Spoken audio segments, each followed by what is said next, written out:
Pakinggan muna natin si Pastor sa kanyang banat sa mga Catholic Faith Defender. Sagutin natin pagkatapos.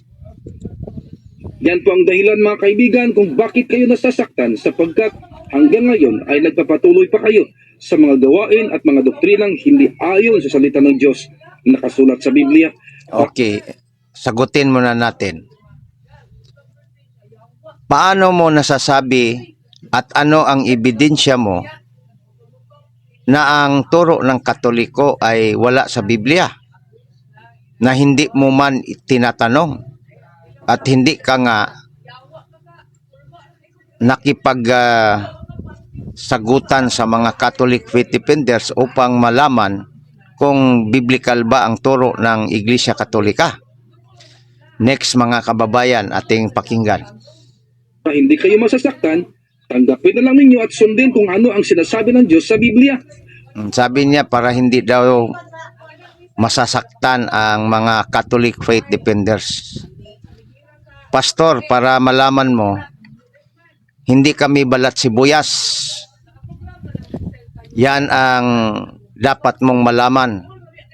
Ang isang tunay na Catholic Faith Defenders ay sanay sa batikos at pang-aatake. Sumasagot lang po kami. At hindi kami balat sibuyas para sabihin mo na kami ay nasasaktan.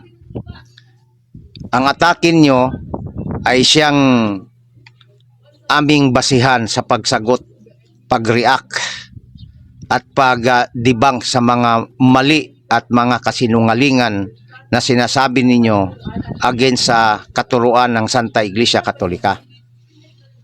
Next mga kababayan, pakinggan natin. Huwag puro depensa kapatid. Yung mga argumento ng mga Catholic Faith Defender ay mga bulok na argumento.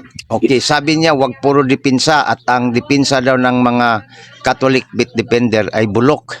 Paano mo nasabi? Ano ang iyong basihan? O gawa-gawa mo lang sa isip mo dahil kaya yan ang sinasabi mo?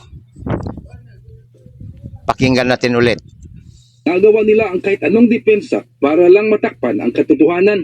Okay. Ginagawa namin ang depensa para ipakita na ang mali mong aral at kasinungalingan na sinasabi mo against the Catholic faith. Yan ang ginagawa namin.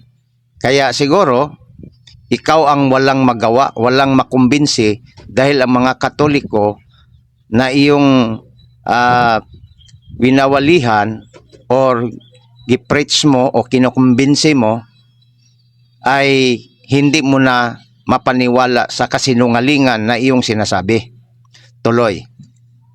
Pagkat hindi sila gusto na ang mga Katoliko ay humiwalay na sa doktrinang pagano na galing po sa Roma. Sabi niya, ang mga CFD daw ayaw na humiwalay ang mga Katoliko sa mga paganong doktrina. Anong basihan mo?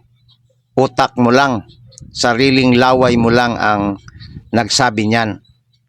Para ma-prove yan, haharap ka ng diskusyon para at least malaman kung sino ang nagsabi ng katotohanan o kasinungalingan. Ikaw ba o ang mga Catholic Faith Defenders? Yan ang challenge sa iyo.